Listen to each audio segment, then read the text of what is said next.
미국의 3분기 국내 총생산이 2.6%로 급반등했으나 주택시장과 소비, 투자 지출이 둔화되고 있어 불경기 우려를 불식시키지는 못하고 있습니다. 미국의 30년 고정모기지 이자율이 7%를 넘어 주택시장이 얼어붙고 있습니다. 미 신규 실업수당 청구 건수가 지난주 21만 7천 건으로 소폭 올라 감원바람이 불지는 않은 것으로 해석되고 있습니다. 11월 8일 실시되는 중간선거를 열흘 앞두고 유권자들의 최대 관심사는 일자리와 세금인 것으로 나타났습니다. 비디오 게임이 줄 수 있는 긍정적인 영향을 연구한 결과 게임이 전두엽 활성에 도움이 된다는 논문이 발표됐습니다. 여러분 안녕하십니까? 워싱턴 뉴스 투데이입니다. 미국 경제의 3분기 GDP 국내 총생산 성장률이 2분기 연속 마이너스 후퇴 끝에 플러스 2.6%로 급반등했습니다. 그러나 물가 잡기를 위한 연속 금리 인상 여파로 주택시장이 얼어붙고 70%를 차지하는 소비와 투자 지출이 둔화되고 있어 불경기 우려를 불식시키지는 못하고 있습니다. 보도에 한면택 기자입니다. 미국 경제가 고물가, 고금리, 저성장의 삼중고 속에서도 3분기에 예상을 뛰어넘는 급반등에 성공했으나 핵심 요소들이 흔들리고 있어 향후 불경기 우려까지 완화시키지는 못하고 있습니다. 미국 경제 3분기인 7월부터 9월까지 GDP, 즉 국내 총생산은 전년보다 2.6% 성장했다고 연방상무부가 발표했습니다. 이는 1분기 마이너스 1.6%, 2분기 마이너스 0.6%로 2분기 연속 마이너스 성장한 끝에 3분기에 플러스 2.6%로 급반등하는 데 성공한 겁니다.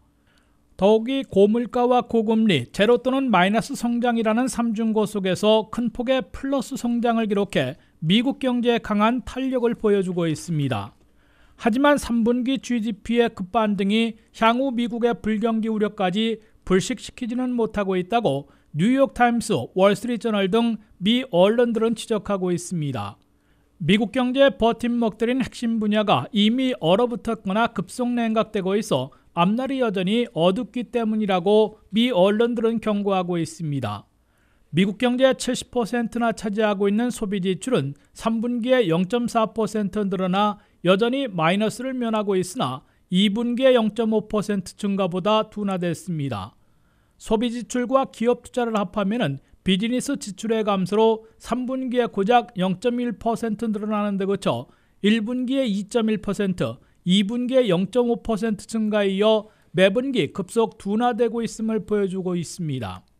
고물가, 고금리에 미국 소비자들이 씀씀이를 줄이고 있고 업체들은 투자와 고용을 감소시키고 있어 미국 경제의 급속 냉각, 나아가 불경기까지 초래할 것으로 우려되고 있습니다.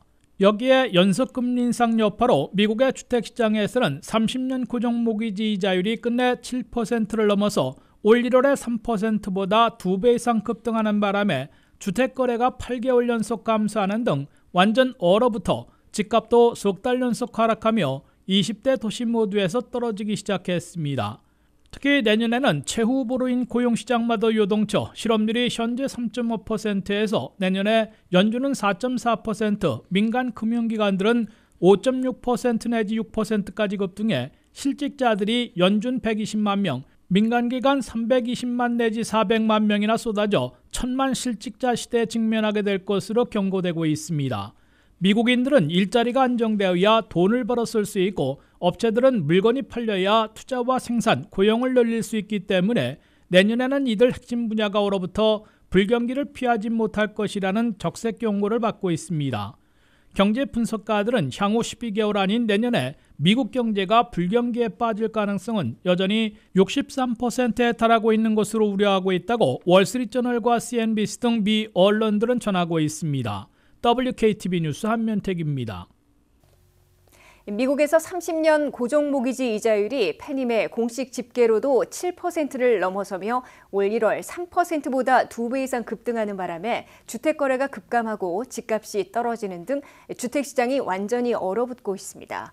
모기지 이자율을 급등시킨 연준의 연속금리 인상이 앞으로도 지속될 게 분명해 미국 주택시장의 동결과 집값 하락은 내년까지 이어질 것으로 우려되고 있습니다. 김윤미 기자입니다. 미국 주택시장이 완전히 얼어붙고 있다는 신호가 연일 터져나오고 있습니다. 주택 모기지 이자율은 30년 고정의 경우 27일 현재 7.08이라고 연방주택금융기관인 페니메이가 공식 발표했습니다. 전주에는 6.94%였고 시중에서는 이미 7%를 넘었지만 공식 집계로도 7%를 넘긴 겁니다. 30년 고정 모기지 이자율이 7%를 넘긴 것은 20년 만에 처음 있는 일이라고 월스트리트저널은 보도했습니다. 7주일 전에는 6% 아래였는데 가파르게 급등해온 것이며 올 1월에는 3%였기 때문에 2배 이상 급등한 겁니다. 이로써 미국인들은 통상적으로 20%를 다운 페이먼트로 본인이 내고 80%를 모기지를 얻어 중위 판매 가격인 42만 7천 달러짜리 주택을 구입할 경우 매달 내는 모기지 상환금이 2,260달러가 될 것으로 계산되고 있습니다. 이는 1년 전에 1,296달러에 비해 무려 75%나 급증한 겁니다. 모기지 이자율의 2배 이상 급등은 즉각 주택시장을 사실상 마비시키고 있습니다. 이날 발표된 신축 주택 판매는 9월에 연율로 60만 3천 채로 전달보다 11%, 전년보다는 17.6% 하락했습니다.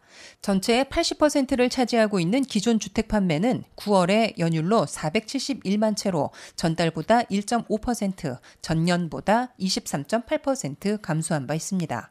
판매되는 주택가격은 3개월 연속 하락하고 있어 미국 내 20대 도시들 전부에서 집값 하락이 시작된 걸로 나타났습니다. 내년에 미국의 집값은 현재보다 적게는 10%, 많게는 20%나 폭락할 것으로 민간 기관들은 경고하고 있습니다. WKTV 뉴스 김효미입니다. 미 전역에서 새로 신청한 신규 실업수당 청구 건수는 지난주 21만 7천 건으로 전주보다 3천 건 늘어났습니다. 이에 비해 실업수당을 받고 있는 실직자들은 143만 8천 명으로 전주보다 5만 5천 명 증가했습니다. 미국의 고용지표 가운데 감원바람을 가늠해 볼 수 있는 신규 실업수당 청구 건수가 소폭 늘어났으나 평균 수준에 아직 머물러 있는 것으로 나타났습니다. 미 전역에서 새로 신청한 신규 실업수당 청구 건수는 10월 22일에 끝난 지난 한 주 21만 7천 건으로 집계됐다고 연방노동부가 발표했습니다. 이는 전주에 비해 3천 건 늘어난 것이지만 팬데믹 직전의 평균인 21만 8천 건과 엇비슷한 수준으로 특이하게 감원바람이 불지는 않은 것으로 해석됩니다. 워싱턴 수도권 일원의 실업수당 청구는 매우 적어 감원바람이 거의 없는 것으로 보입니다. 메릴랜드에서는 1,740건이 새로 접수됐으나 전주에 비해 100건 감소했습니다. 버지니아에선 740건만 신규 실업수당 신청으로 청구됐습니다. 반면 인구가 많은 캘리포니아에선 38,600건이 신청돼 전주보다 850건 늘어났습니다. 뉴욕에선 14,000건이 접수돼 전주보다 1,900건 증가했습니다. 텍사스에서는 12,700건이 새로 신청돼 전주보다 250건 줄었습니다. 플로리다에서는 9,100건이 새로 접수돼 전주보다 2,300건 감소했습니다. 이와 함께 일주일 늦게 집계되는 실업수당을 받고 있는 실직자 숫자는 현재 143만 8천 명으로 연방노동부는 밝혔습니다. 이는 전주에 138만 5천 명보다 5만 3천 명 늘어난 것입니다. 미국의 고용시장에서는 사람을 구하는 잡 오프닝이 10%나 줄어들었지만 여전히 1,010만 개 있는 반면 일자리를 구해야 하는 실직자들 600만 명보다 2배나 많기 때문에 실업수당에 의존하기보다는 직장 구하기에 주력하고 있는 것으로 분석되고 있습니다. 이 같은 신규 실업수당 청구 건수와 실업수당 수령자 통계로 볼 때 미국 경제에서는 아직 감원바람이 불지는 않고 있으며 대다수 업주들은 불경기 우려에도 구인난 때문에 현재의 직원들을 최대한 유지시키고 있는 것으로 해석되고 있습니다.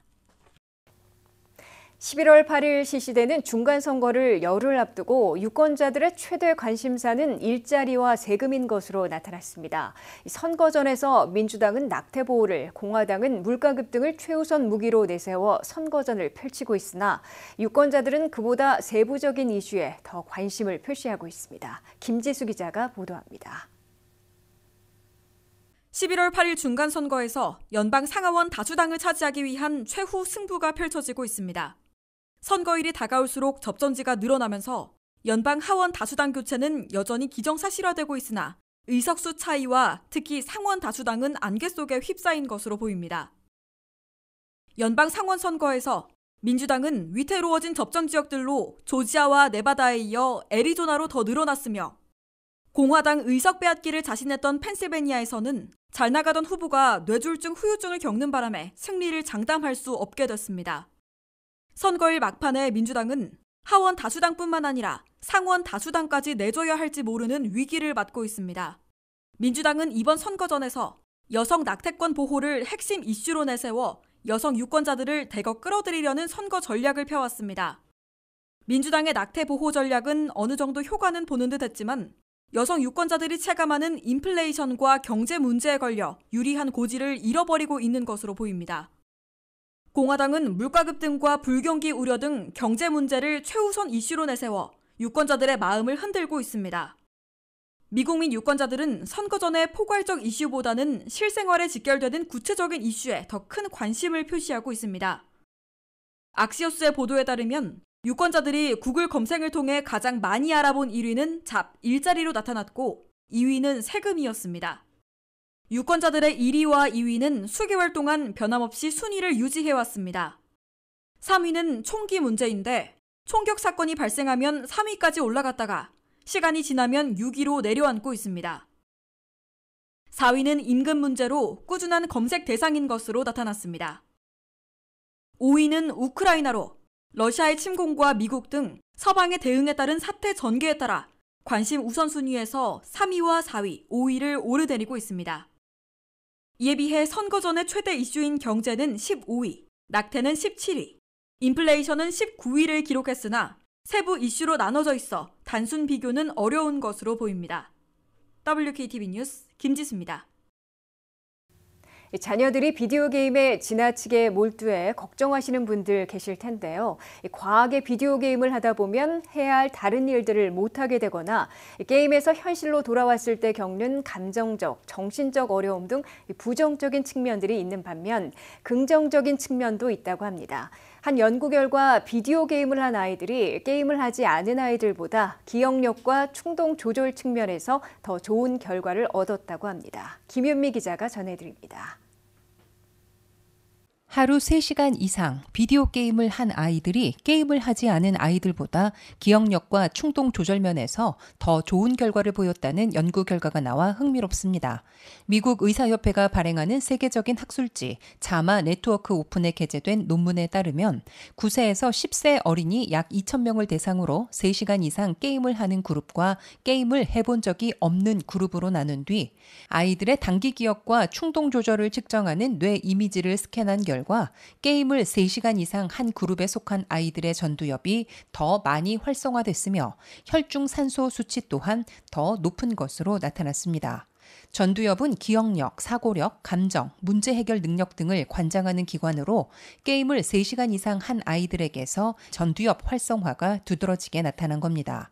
연구에 참여한 베더 차라니 버몬트 대학 정신의학과 조교수는 일반적으로 비디오 게임과 인지 능력 향상 사이에 인과관계가 있다고 볼 수는 없지만 이번 연구에서 주의력과 기억력을 맡는 전두엽에 더 많은 활동이 이루어진다는 사실을 발견했다며 아이들에게 게임 대신 텔레비전을 못 보게 하는 게 더 나은 선택지가 될 것이라고 말했습니다. 단 연구팀은 비디오 게임에는 액션 어드벤처, 퍼즐 풀기, 스포츠 등 다양한 장르가 있기 때문에 각각의 게임이 신경 인지 발달에 미치는 영향은 다를 수 있다고 지적했습니다. 더불어 이번 발견을 무조건적으로 비디오 게임을 권장하는 걸로 해석해선 안 된다고 강조하며 오늘날 많은 부모들이 비디오 게임이 자녀의 건강과 발달에 미치는 영향에 대해 우려하고 있지만 게임이 가질 수 있는 긍정적인 영향과 부정적인 영향을 잘 이해하는 것이 더 중요하다고 말했습니다.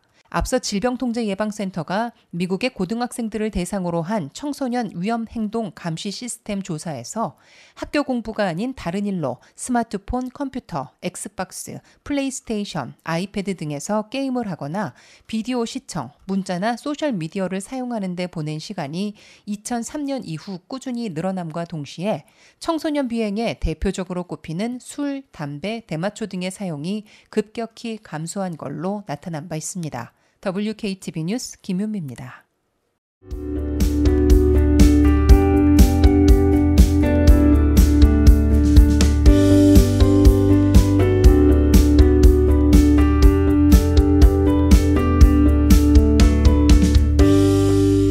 이상으로 워싱턴 뉴스투데이를 마치겠습니다. 시청해주신 여러분 고맙습니다.